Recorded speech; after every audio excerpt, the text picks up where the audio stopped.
علیکم क्लास 9 कैसे हैं आप सब। उम्मीद करती हूँ आप सब खैरियत से होंगे और अपना बहुत सारा ख्याल रख रहे होंगे।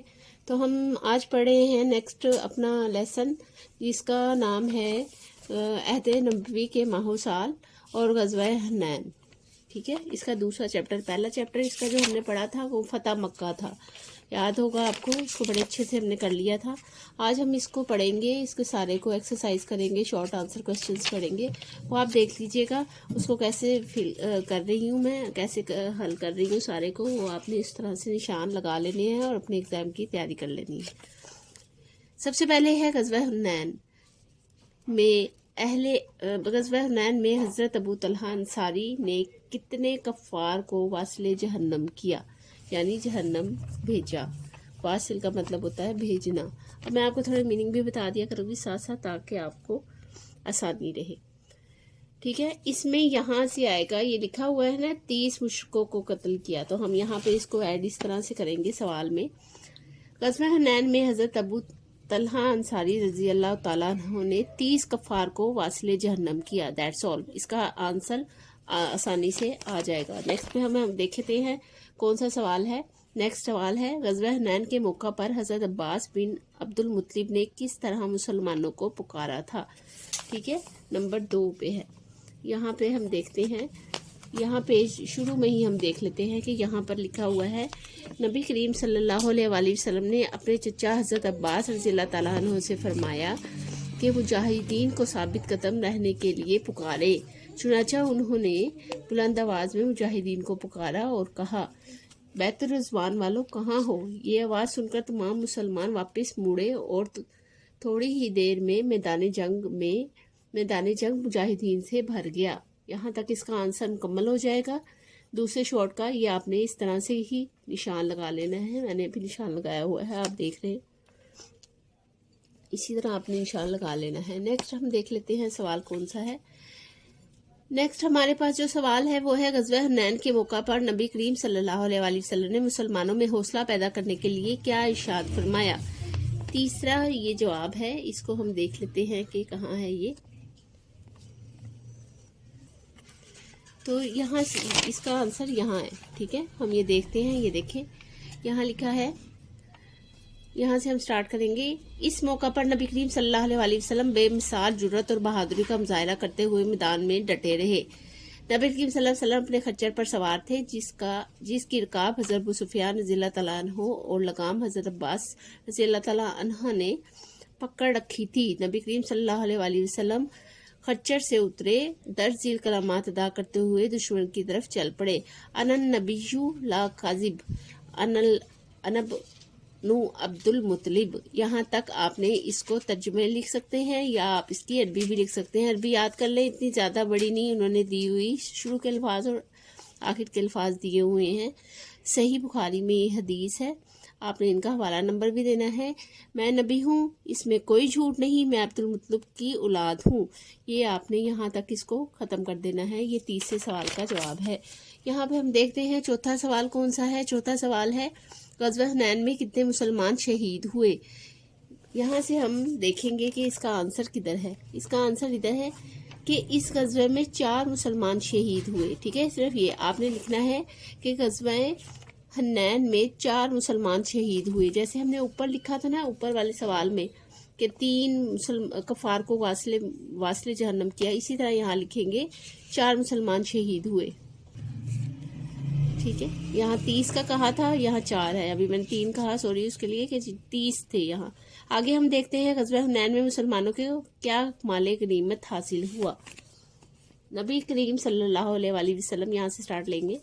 नबी करीम सल्लल्लाहु अलैहि वसल्लम ने माले गनीमत फ़ौरन तकसीम नहीं किया, बल्कि 2 हफ्ते तक इंतज़ार फरमाया था कि शायद बनु हवाज़न इस्लाम कबूल कर ले और माले गनीमत इनको वापस कर दिया जाए, लेकिन ऐसा ना हुआ तो आप सल्लल्लाहु अलैहि वसल्लम ने माले गनीमत तकसीम फरमा दिया। यहाँ तक, यहाँ से लेकर यहाँ तक 5वें सवाल का जवाब हो जाएगा, वो आपने कर लेना है।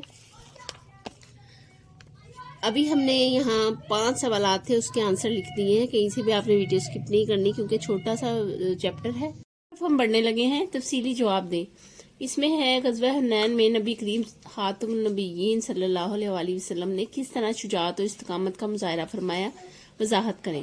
اس میں صرف ایک ہی لونگ ہے اور یہ بہت امپورٹنٹ ہے یہ اتنا سارے جو ہم پریویس ویڈیوز پر میں کر چکے ہیں کوسچنز، ان سب میں سب سے چھوٹا ہے، لیکن یہ امپورٹنٹ ہے، یہ آ جاتا ہوتا ہے، آپ نے غزوہ حنین میں اس کو لازمی یاد کرنا ہے۔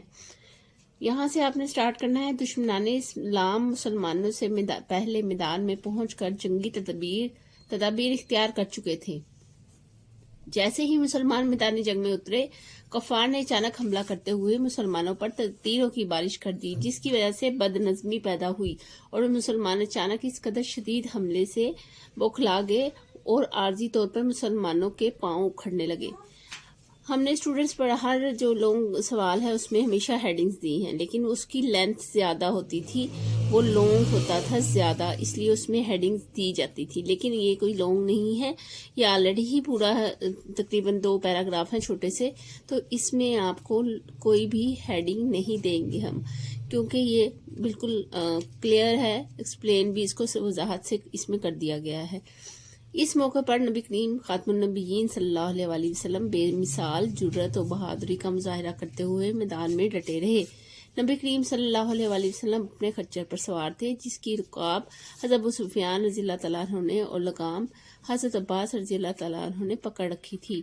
نبی کریم خاتم النبیین صلی اللہ علیہ وسلم خچر سے اترے اور درزیل کلمات ادا کرتے ہوئے دشمن کی طرف چل پڑے۔ انا نبی لا کاذب نو عبد المطلب، یہ آپ نے یاد کر لینا ہے اور اس کو اسی طرح لکھ لینا ہے، اس میں اعراب لگانے کی ضرورت نہیں ہے، اعراب میں غلطیاں ہو جاتی ہیں، اس لیے ہر بار میں آپ کو یہی کہا کرتی ہوں کہ اعراب لگانے کی ضرورت نہیں ہے۔ ترجمہ: میں نبی ہوں، اس میں کوئی جھوٹ نہیں، میں عبد المطلب کی اولاد ہوں۔ صحیح بخاری کی یہ حدیث ہے 4315 کی، ٹھیک ہے، 4315 اس کا حوالہ نمبر ہے، یہ آپ نے اس کا حوالہ نمبر ضرور دینا ہے، تو یہاں تک یہ سوال کمپلیٹ ہو جاتا ہے، ٹھیک ہے، یہ بس اتنا ہی ہے۔ آگے ہم دیکھتے ہیں اپنی ایکسرسائز کی طرف۔ تو ایکسرسائز میں کیا ہے؟ ایکسرسائز یعنی مشق، اس کے ہے سب سے پہلے درست جواب کا انتخاب کریں، ٹھیک ہے۔ یہاں پر سب سے پہلے ہے وادی حنین کا مکہ مکرمہ سے فاصلہ ہے 20 کلومیٹر، 30 کلومیٹر، 40 کلومیٹر یا 50 کلومیٹر، اس میں آئے گا 40 کلومیٹر، ٹھیک ہے۔ سیکنڈ والا آ جائے گا وادی حنین میں آباد تھے، ٹھیک ہے۔ بنو نذیر، بنو کنیکا، بنو نذیر، بنو سلیم، بنو اوس و خزرج اور بنو حوازن اور بنو صفیف، یہ آپ لوگوں نے اس میں سے دیکھنا ہے، تو یہ لاسٹ والا ہے بنو حوازن اور بنو صفیف، ٹھیک ہے۔ یہاں پہ آ جاتے ہیں غزوہ حنین میں بکھرنے والوں کو آواز دے کر اکٹھا کرنے والے تھے حضرت خالد بن ولید رضی اللہ تعالیٰ عنہ، حضرت عباس بن مطلب رضی اللہ تعالیٰ عنہ اور حضرت عبداللہ بن مسعود رضی اللہ تعالیٰ عنہ اور حضرت زید بن حارث رضی اللہ تعالیٰ عنہ۔ اس میں سیکنڈ والا آئے گا حضرت عباس بن عبد المطلب رضی اللہ تعالیٰ عنہ، یہ آپ نے دیکھ لینا ہے اور اس کو اچھے سے یاد رکھنا ہے۔ نمبر 4 پہ آ جاتے ہیں۔ نمبر 4 میں ہے غزوہ حنین کے درمیان میں نبی کریم صلی اللہ علیہ وسلم نے کفار پر پھینکی مٹھی بھر خاک، زنجیر، تلوار، ذرہ، تو یہاں پر آئے گا مٹھی بھر خاک۔ غزوہ حنین سے ہمیں سبق ملتا ہے توکل کا، عفو درگزر کا، کفایت شعاری کا یا رواداری کا، تو سب سے پہلے والا آئے گا توکل کا۔ آج جو ہم نے پڑھا ہے آپ کو یقیناً سمجھ میں آ گیا ہوگا۔ غزوہ حنین کا ہم نے پڑھا ہے، اس میں اس کے شارٹس بھی دیکھ لیجئے گا، کیونکہ شارٹس کا کوئی آئیڈیا نہیں ہوتا ہے کہ کدھر سے آ جائیں گے کدھر سے نہیں آئیں گے، لیکن یہ عربک آپ یاد کر کے ایک نوٹس بنا لیں، ایک رجسٹر بنا لیں جس میں ہر طرح سے ایک عربی لکھ کر آپ اس کو حفظ کر لیں، وہ ایک حوالہ ہو جاتی ہے جب بھی کسی چیز کی آپ تشریح کر رہے ہوتے ہیں۔ بالفرض اگر ایسا ہوتا ہے کہ آپ کو کچھ مطلب ایسا کوسچن آ جاتا ہے جو آپ کو سمجھ بھی نہیں آ رہا، لیکن تھوڑا بہت ہی اس کا آپ کو پتا ہے، تو اس میں اس طرح سے عربی لکھ کر آپ اس کو ایکسپلین کر سکتے ہیں۔ تو آج کے لیے اتنا ہی جو ہم نے کیا ہے، یقیناً آپ کو سمجھ میں آ گیا ہوگا۔ تو اپنا بہت سارا خیال رکھیں اور میری ویڈیو کو لائک کریں، سبسکرائب کریں اور بیل آئیکن کو پریس کر دیں تاکہ ہر آنے والی ویڈیو سے آپ باخبر رہ سکیں۔ اللہ حافظ۔